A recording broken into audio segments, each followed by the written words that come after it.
A lot of people have a great fear of spiders or heights. My biggest fear always used to be talking to random girls I found attractive. I had insane social anxiety to the point where I was sure that I really was autistic for some time. I'm not autistic at all, or I don't know if it's at all, but I was sure that I had autism. So talking to random people already was scary. Talking to the cashier when buying stuff, asking someone for a pen, asking someone for directions, I didn't want it to do it. But talking to a random girl my age, that just felt literally impossible. I started to freeze up, all my muscles got tense, I started to look uncomfortable. I just tried to get out of the conversation ASAP. I had to learn every single little detail by myself. Trial and error. I was that weird guy so often it was wild. I did weird stuff because I didn't know what was normal and what wasn't. I had to figure it out. Now, I can hold a fun conversation and get results with girls, but I'm also really conscious on how to do it and how not to do it, because I had to learn everything step by step.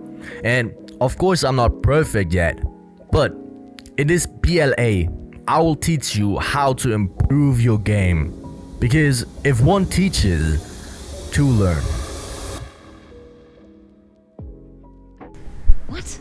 You don't like me, and I don't blame you. You see a self-defeating, energy-sucking piece of shit who's sponging off your husband. You're wishing I'd blow my brains out, but my existence shouldn't make you this upset. What is it? You see how he's going down with his voice at the end of the question? He asked, what is it? That's a question, right?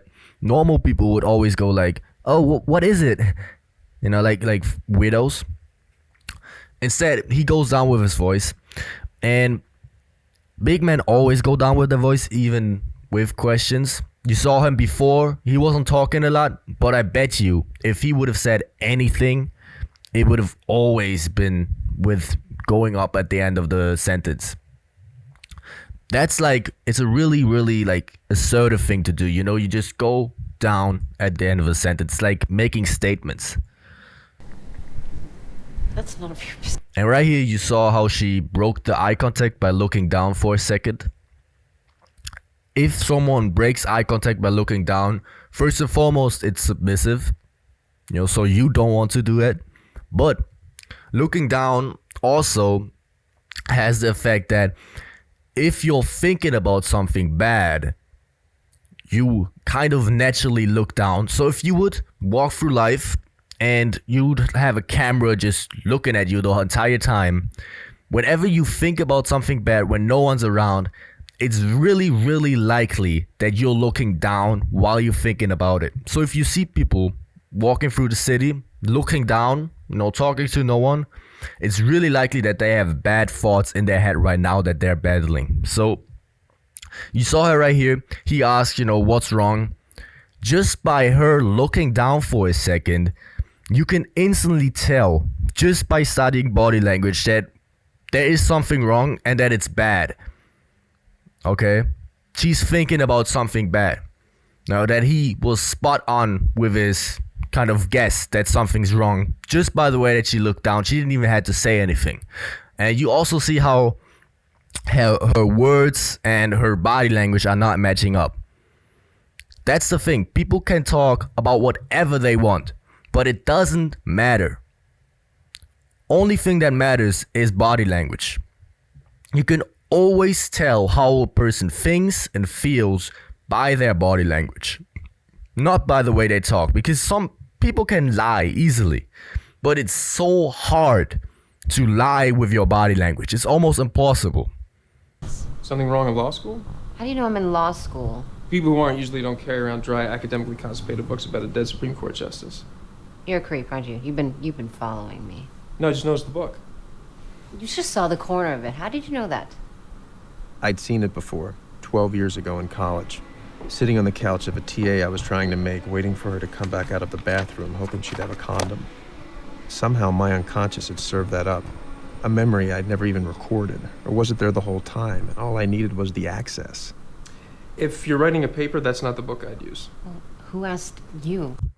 Now you can see the dynamics shifting completely. You saw him on the back foot the entire time, just trying to tag along, trying to get out of the conversation. Now she's on the back foot.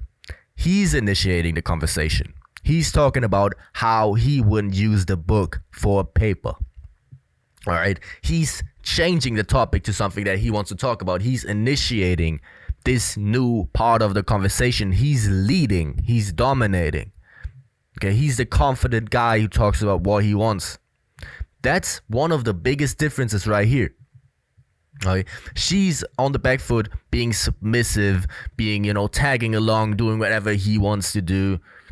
It's a completely different attitude. And why this one works so much better is because this is the position 99% of women want to be. Even those, really like, I want to, get rich and, get a great job and I'm really masculine. Even those girls often want this type of dynamic. They just haven't encountered a guy who's actually able to put them into that situation. Girls want to be the one tagging along, just, turning their brains off, following. They don't want to be the person who says, oh, let's do this. That's masculine energy. Hastings has his oral history. I'd start there. Interesting point. Grammatically, this guy was an idiot, which sort of gives... Here you see 2 points, right? First and foremost, strong eye contact. I think it's really, really obvious how he switched from I don't look at you and I don't think about you while you're talking to me to I have strong eye contact and I'm really present. Second thing is you saw him shifting kind of over here. This just shows that he's trying to make himself more comfortable. He felt comfortable just leaning against the wall with his arms closed here. Technically, arms closed is close off body language. It's bad. And good body language is always a 50-50 of comfortability and then a good confident poses, taking up space. He doesn't take up space here, but he didn't take up space beforehand. So, it's not a big change. But the other 50% of getting comfortable did change. Before, he didn't look comfortable at all. He looked rigid. He looked on the back foot. He looked anxious. Now he doesn't look anxious anymore. He looks comfortable because he took the position that he wanted to be in. Reads to the theory that one of the clerks he had fired actually wrote most of this guy's major opinions. You could Google the clerk's sons. They'd love to talk to you, exonerate their dad. That'd give you something that no one else has. Information from the Odd Museum show, a half-read article.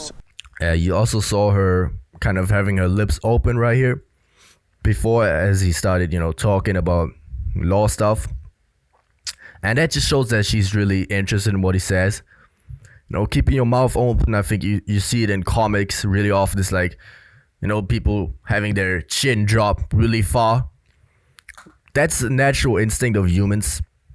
Even though that might have not been that obvious here because, it seemed like it hasn't been that much of a chin drop. But opening your mouth is always kind of a sign of awe. Also, you saw her pupils dilate here, her pupils and her nostrils dilate, which shows excitement. A PBS documentary was all bubbling up in my frontal lobes, mixing itself together into a sparkling cocktail. And right here, let's jump back. Documentary was all bubbling up in my front. What he does right here, this seems to the average guy like some normal stuff that people sometimes just do, but why would you have to do it? It's not that important, right? This here right here is insane for attraction. This is almost non-negotiable. What he's doing right here is kind of breaking into her personal space.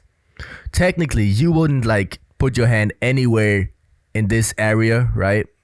Anywhere here in this area with a woman because it's just too close. It's weird. But he got a reason to put his hand in this kind of personal space, breaking this kind of touch barrier just by showing us something on the book. I have a lot of friends who are legit players, right? And this is, if you don't do this, you will not bag the girl.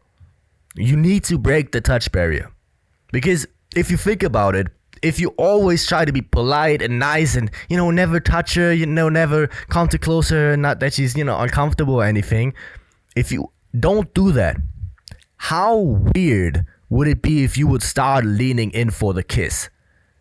Imagine someone doesn't touch you or doesn't break your personal space the entire conversation and then they just try to kiss you. How weird is that?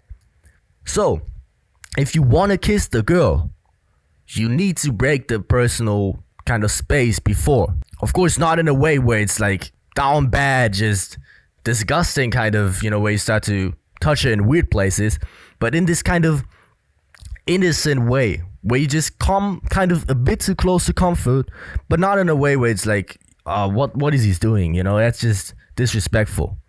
Frontal lobes mixing itself together into a sparkling cocktail of useful information.